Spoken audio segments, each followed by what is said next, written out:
پھر مجھے کربلا یاد آ گیا کہ یہی مہینہ تھا، 10 محرم تھی اور جمعے کا دن تھا اور نماز کا وقت داخل ہوا تو امام علی مقام نے اپنے لشکر کے سردار زہیر سے فرمایا ان سے کہو جنگ بند کریں یا تھوڑی دیر کے لیے رک جائیں، میں نماز پڑھ لوں، ہمیں نماز پڑھنے دیں۔ تو زہیر نے گھوڑا آگے بڑھا کر کہا شمر سے تھوڑی مہلت دو، ہم نماز پڑھ لیں، پھر تم نے جو مرضی کرنا ہے، نماز تو پڑھنے دو۔ شمر نے کہا ہم نماز نہیں پڑھنے دیں گے۔ ایک اور کوفی کھڑا تھا، اس کا نام حسین بن نمیر، انہوں نے کہا تمہاری نماز ہوتی ہی نہیں۔ انہوں نے کہا لعنت ہے تم پر، جس گھر کی طفیل نماز ملی ان کی نہیں ہوتی۔ پھر انہوں نے واپس آ کر عرض کی حضور وہ نماز پڑھنے کے لیے جنگ نہیں روکیں گے۔ کہا اچھا پھر ہم نماز تو نہیں چھوڑ سکتے۔ میرے رب کی قسم اگر حسین نماز نہ پڑھتے تو انہیں کوئی فرق نہ پڑتا، لیکن ایک فرق پڑتا کہ پھر پیغام ادھورا جاتا ہے، میسج ادھورا جاتا، اور میسج یہ دینا تھا کہ زیر خنجر بھی یہ پیغام سنایا ہم نے کہ ہم نے تلوار کی دھاروں کے نیچے بھی سر جھکانا ہے، اور ہم نے تڑپتے جسموں کے ساتھ بھی سجدہ کرنا ہے، اور ہم نے زخمی جسموں کے ساتھ بھی اللہ کے سامنے رکوع کرنا ہے، اور ہم نے خون آلود جسموں کے ساتھ بھی رب کے سامنے کھڑے ہو کے آنے والی نسلوں کو پیغام دینا ہے کہ نماز وہ ہے جسے اس وقت میں بھی نہیں چھوڑا جا سکتا، تاکہ کوئی یہ کہہ نہ سکے میں کیسے پڑھتا، میری جاب تھی میں کیسے پڑھتا، میری آنکھ نہیں کھلتی میں کیسے پڑھتا، میری عادت نہیں۔ اللہ کی قسم یہ جنتی نہیں تھے، جنت کے سردار تھے، صرف جنتی نہیں تھے، جنت کے سردار تھے، صرف جنتی نہیں جنت کے سردار۔ اور یہ سرداری کب ملی؟ محنت کے بعد نہیں، پہلے ہی ابھی ماں کا دودھ نہیں چھوٹا تھا کہ میرے نبی نے فرمایا حسن حسین جنت کے نوجوانوں کے سردار ہیں، اور ایسا پیار تھا کہ دونوں کو عرب سردار بچہ اٹھانا اپنی ذلت سمجھتے تھے، بچے نہیں اٹھاتے تھے، سب کے سامنے پیار نہیں کرتے تھے، لیکن آپ حسن حسین کو یہاں اٹھاتے، پھر یہاں ہی نہیں اٹھاتے تھے، یہاں کندھوں پہ بٹھاتے، یہاں۔ اور ایک عرب بدو حیران ہو کے دیکھ لیں یا رسول اللہ یہ آپ کیا کر رہے ہیں؟ یہ کتنی عیب کی بات ہے کہ آپ جیسا سردار اور یہاں بچوں کو بٹھایا ہوا ہے۔ کہنے لگا آپ ان سے بہت پیار کرتے ہیں؟ کہا ہاں میں ان سے بہت پیار کرتا ہوں، اور صرف میں نہیں کرتا اللہ بھی ان سے پیار کرتا ہے۔ اور بتاؤں جو ان سے پیار کریں گے اللہ ان سے بھی پیار کرے گا، جو ان سے محبت کریں گے اللہ ان سے بھی محبت کرے گا، اللہ بھی ان سے محبت کرے۔ پھر ہم نے دعا مانگی یا اللہ جو ان سے پیار کرے تو ان سے پیار کر، جو ان سے بغض رکھے تو ان سے بغض رکھ۔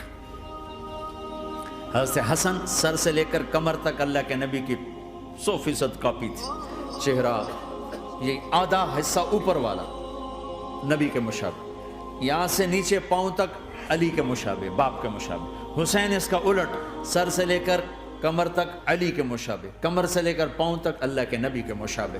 اس مشابہت پر ہمارے نبی کہا کرتے تھے حسن میرا بیٹا ہے، حسین علی کا بیٹا ہے۔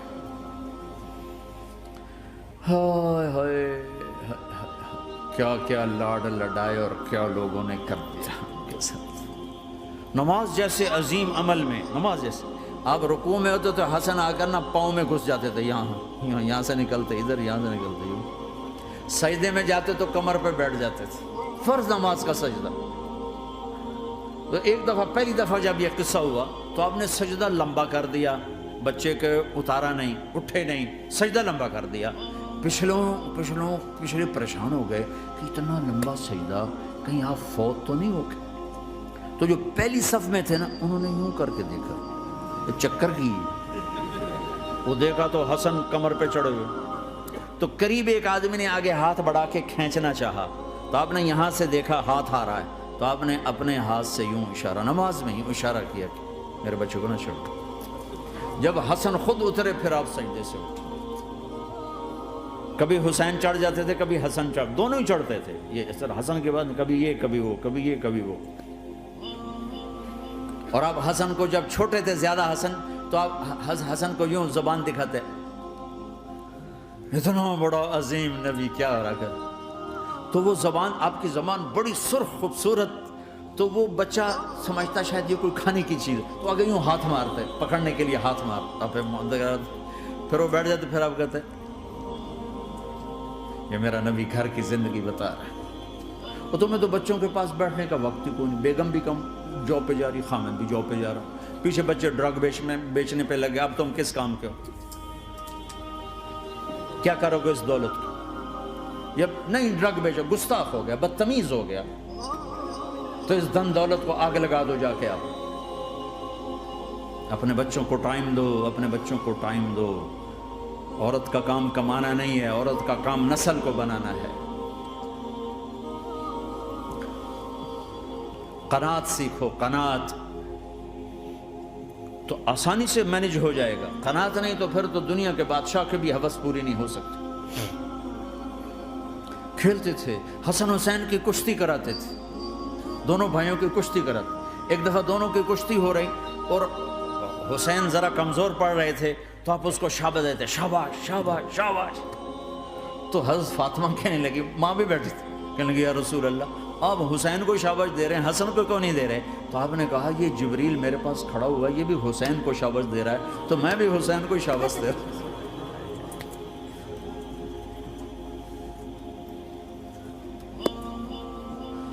ایسی ہستیاں، لیکن ایک سبق ہے، یہ ہونا چاہیے تھا تاکہ امت کو پتہ چلے کہ دین کتنی قیمتی چیز ہے۔ وہ جی اللہ بڑا غفور الرحیم ہے، میں نہ ہمیں ڈرایا کرو۔ اللہ بڑا غفور الرحیم ہے، لیکن اس کا کوئی عدل بھی ہے۔ رات کا شراب پینے والا اور رات کو مصلی پہ رونے والا برابر ہو جائیں گے، تو پھر یزید حسین کو ایک ہی جگہ بٹھا دو، پھر کربلاؤں کے لیے رونا چھوڑ دو۔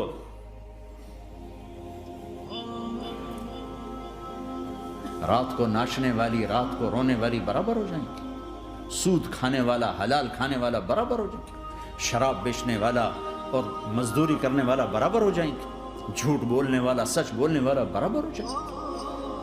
افنجعل المسلمین کالمجرمین ما لکم کیف تحکمون ام لکم کتاب فیہ تدرسون۔ اس سے زیادہ واضح کیا بتاؤں کہ میرا رب کہتا ہے کون سی کتاب میں لکھا ہوا ہے کہ ماننے والا نہ ماننے والا برابر کر دوں گا؟ کون سی کتاب میں؟ اللہ کو یہ کہنا پڑ رہا ہے ام لکم کتاب فیہ تدرسون، کس کتاب میں یہ لکھا ہوا ہے؟ ام نجعل المتقین کالفجار، ایک بدماش اور ایک فرمانبردار کو برابر کر دوں؟ کہاں لکھا ہوا ہے؟ ایسی ہستیاں، جنگ سے پہلے اونگ آ گئی، آنکھ کھلی تو ہنسنے لگے۔ بہن نے پوچھا یہ تو ہنسنے کا موقع نہیں، کیوں ہنسے ہو؟ زینب کہا بہن اللہ کے نبی خواب میں آئے، فرما رہے ہیں بیٹا میں لینے آ چکا ہوں، تو اب نہ پڑھے نماز، اب کیا مسئلہ ہے؟ جنت کے لیے تو کرنا ہے سب، یہ جنت کے لیے تو کر رہے، اللہ کے لیے تو کر رہے کہ زر دادن و جان دادن نہ آئے از لذت دیدارش، خسرو چتواں گفتن سر دادن و جان دادن نہ دیدار خیارے۔ اس اللہ کے لیے تو سر کٹا رہے ہیں، تو وہ تو راضی ہو چکا ہے، نبی آ چکا ہے، آؤ بیٹا میں لینے آ چکا ہوں، تو اب نہ پڑھے نماز؟ نہیں نہیں، برمنگم والوں کو کون بتائے گا کہ نماز کیسی چیز ہے؟ انہوں نے کہا جی وہ نہیں جنگ روک رہے گا، پھر چلو نماز پڑھو، نماز تو نہیں چھوڑی جا سکتی۔ آدھوں کو روک دیا تم جنگ کرو، آدھوں سے کہا تم نماز پڑھو، آدھوں نے نماز پڑھی، آدھوں نے جنگ کی، پھر جنہوں نے نماز پڑھی انہوں نے کہا تم آگے بڑھ جاؤ، ان سے کہا تم جا کے پیچھے اللہ کے بارگاہ میں سجدہ کرو۔ 1400 سال کی تاریخ میں ایسے نمازی میری نظروں سے نہیں گزرے، پر ایسی نماز نہیں پڑھی گئی نبی کے زمانے کے بعد۔ آپ نے بھی صلاۃ خوف ایک پڑھی تھی، وہ نبی تو نبی ہوتا ہے، اور کیا ان کا حال تھا، خون و خون، اپنے خون سے وضو کیے یا کربلا کی مٹی سے تیمم کیے؟ جب سجدوں میں سر رکھ کے سبحان ربی الاعلی کہا ہوگا تو دھرتی میں کیا ہلچل مچی ہوگی۔ نماز نہ چھوڑا، نماز نہ چھوڑنا، کوئی عورت نہ کوئی مرد، نماز نہ چھوٹے۔